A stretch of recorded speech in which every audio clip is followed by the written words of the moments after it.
Hey everyone, today I'm going to be doing a video talking to you about this Midwest Industries rail here on my 300 blackout upper that I built.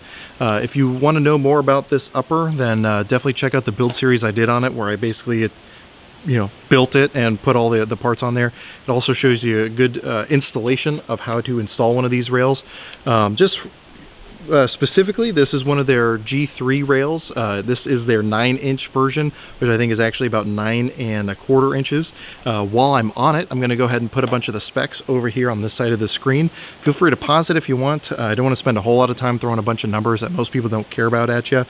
So pause it, take a look at it, and I'll also have links below to their website where you can read even more in depth into the specs and details of this handguard.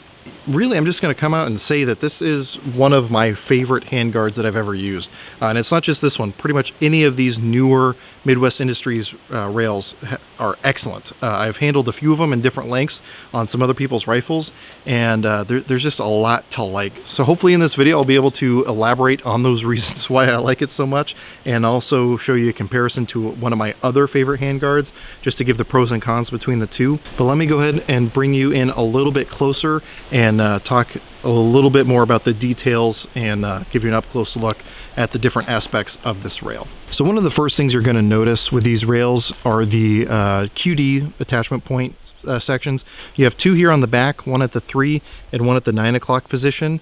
You have nothing on the 6 o'clock position, but that's just because of the attachment method. And then on the front you have 3 QD attachment points, one at the 3, one at the 6, and one at the 9 o'clock position. So that's 5 total. I can do math, I promise. 5 total QD mount points. Now, I personally really like that they build the QD mount points into the rail. Let me go ahead and just grab the other upper that I'm going to compare handguards against, and then I'll explain kind of why I like having them built in. So I'm going to try to juggle between the two of these. In my right hand on your left side of the screen, I'm going to have the Midwest Industries handguard, and in my left hand on the right side of the screen, I'm going to have this KMR Alpha rail from BCM. This is my 11.5-inch BCM upper that I recently picked up. It's been working really well for me. But I want to compare these two handguards, since these are my two current favorite handguards that I've used so far on the market. One of the first distinctions you're obviously going to tell is that the Midwest Industries is in M-LOK, whereas the BCM is in KeyMod. Now, Midwest Industries has a bunch of different designs, including one where you can have the KeyMod. So if you like KeyMod, you can keep KeyMod. If you like M-LOK, you can get M-LOK. The KMR Alpha rail, you're stuck with the KeyMod. Now that allows you to use the BCM vertical grip, which you cannot do in M-LOK, but I personally am starting to prefer M-LOK. Now, like I was mentioning earlier, you have those built-in QD mount points on the back and on the front. You don't get that with the KMR Alpha rail. In the back, you can see there's nothing, and in the front, there's nothing built in. However, now they are shipping with a QD mount point that you can attach via the KeyMod rail. It's actually been working surprisingly well.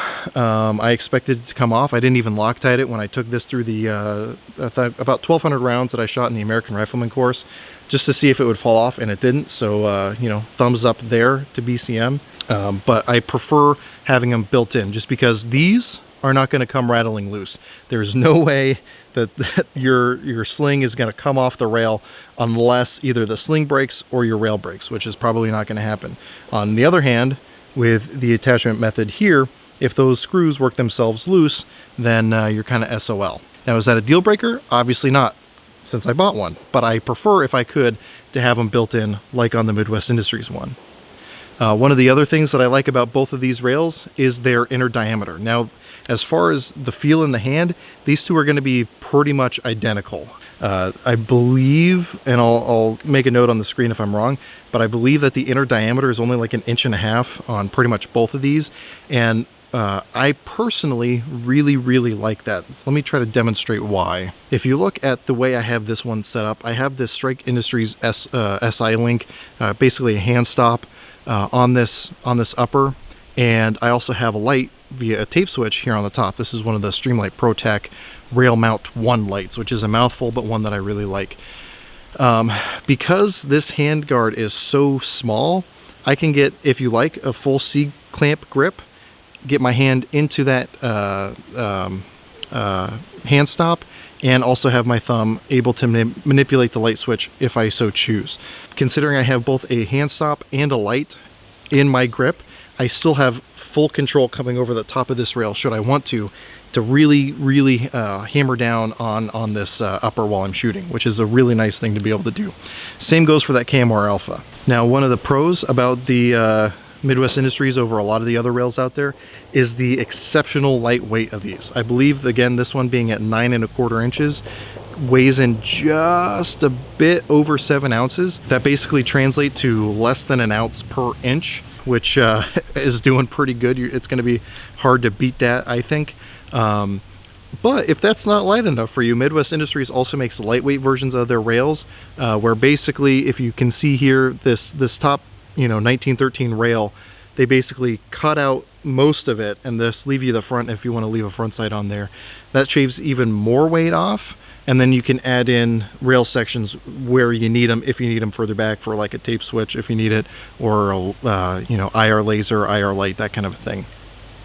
To me, I'm okay with the extra ounce or two that I'm sacrificing there. But again, should you want something lighter, Midwest Industries is definitely there to hook you up. What is really, though, one of my absolute favorite aspects of these rails is the way that they attach to the upper receiver. If any of you have ever tried to use one of the GI style delta rings, it is an enormous pain to get everything timed properly. You got to get the barrel nut timed, and then the clamp timed, and the spring timed, all that stuff. It's a giant pain. It's hard to be any easier than the way Midwest Industries has theirs set up. And again, if you want to watch the actual install, I'll have a link to the video where I actually install this rail, but it really could not be easier. Basically, you have a super low profile, like cylindrical barrel nut.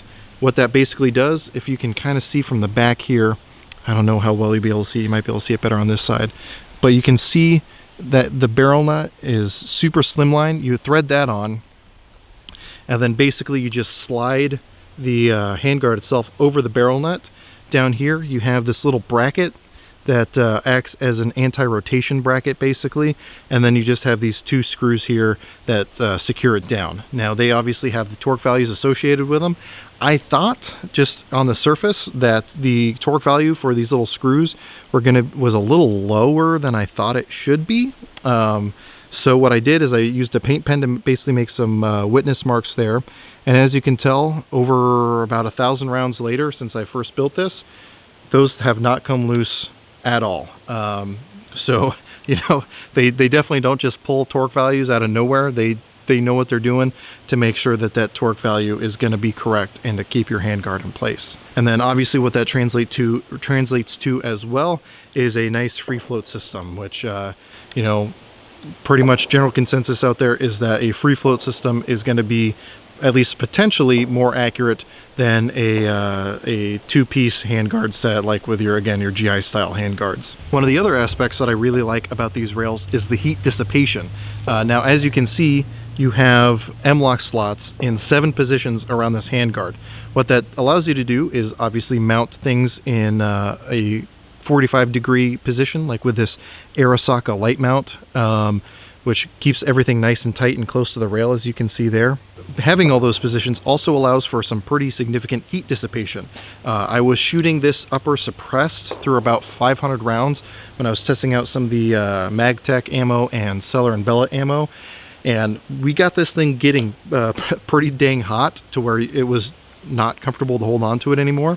However, because of how lightweight this rail is and how much air is able to cycle through it, it actually cooled down surprisingly quickly. So heat dissipation is definitely a plus with a handguard like this. And then one of the other things I want to mention before I forget, if you can see in there, this is actually T-marked. Now, I don't know if that's just laser etched on there or if it's engraved according to the mil spec for the upper receivers themselves, but you definitely have the T markings on there, which is nice if you have like an IR laser or something like that. Being able to return it to the same exact slot is going to ensure a better potential for returning to 0 and make your life a lot easier when it comes to taking parts on and off, which, some people have to do just to keep stuff going between multiple rifles. So one of the other things I'm going to do is put a link below to the SHOT Show video that I did with Midwest Industries to show you kind of the diversity of their product line. That's one of the things that I've always been impressed about with Midwest Industries. When I first learned about them, it was just handguards. I got one of their AK handguards from my M92 a few years ago, and you know, ran that thing for a long time, and then I started to learn about the other stuff they were making, to the point now where they're even making complete rifles. But they have AR handguards, AK handguards. I believe they're even maybe doing a Tavor handguard, if I remember correctly. So a bunch of different handguards. They do optic mounts. This one specifically isn't one, but I have one of their optic mounts on another rifle here. I really like the attachment method of the Midwest Industries optic mounts. They have them, again, for ARs. They have them for bolt guns at different heights and obviously different diameters, different attachment methods. But I really love that QD attachment feature. I mean, they even have pretty value-priced bolt carrier groups even. I think that their standard phosphate one comes in at right around $100, which, you know, I haven't tested one. But if it is a good, solid spec bolt carrier, then, you know, that's a pretty dang good price for one. I definitely plan on getting my hands on one here soon just to see for myself. But I mean, all in all, I've been really impressed with the stuff that I've been seeing from Midwest Industries. I plan on also trying to get my hands on one of their AK mounts because the ACSS reticle here on this 300 Blackout also works for the 7.62x39, so I want to try that on one of my AKs and see if that works as well. And Midwest Industries is pretty much #1 on my list for optic mounts that I want to try for the AK-47. For those of you who have been following the industry for a long time, I think you'd be hard-pressed to find anything negative that people have said about Midwest Industries stuff. Their instructions have been exceptionally clear as far as how to actually install it, should you want to do it yourself. And then also just the quality of their products has been phenomenal. I'm actually going to be hopefully trying to do a complete rifle build using a bunch of Midwest Industries parts. If that does end up happening, obviously I'll be doing a series here on my YouTube channel. But I'm really interested to see the quality of their products as a whole and see how one of their complete rifles, basically built by myself, is going to run. Part of that is because I just took an AR-15 Armorer's course, and ever since then I've been really jonesing to build one. And after messing around with a bunch of Midwest Industries stuff, that's probably the company that I might try going with. Obviously, I'm going to have all the links to Midwest Industries below. I highly encourage you to check it out. Again, just see for yourself how diverse their product line is. Again, even getting into complete rifles, including 308 rifles now, which I've been hearing good things about. I haven't actually handled any of their rifles myself, but you know, definitely check it out for yourself. And if you have any questions, comments, concerns, definitely leave those in the comment section below. I'll try to get back to you as quick as I can. I definitely do my best to stay on top of comments. Although right where my YouTube channel is at right now, I'm seeing less and less of them, at least notification wise. So again, I'll still try to do my best to respond to you guys as fast as I can. But with all that said, I think I've been rambling on enough. So as always, I hope you're able to get something out of this video, and I really appreciate you watching.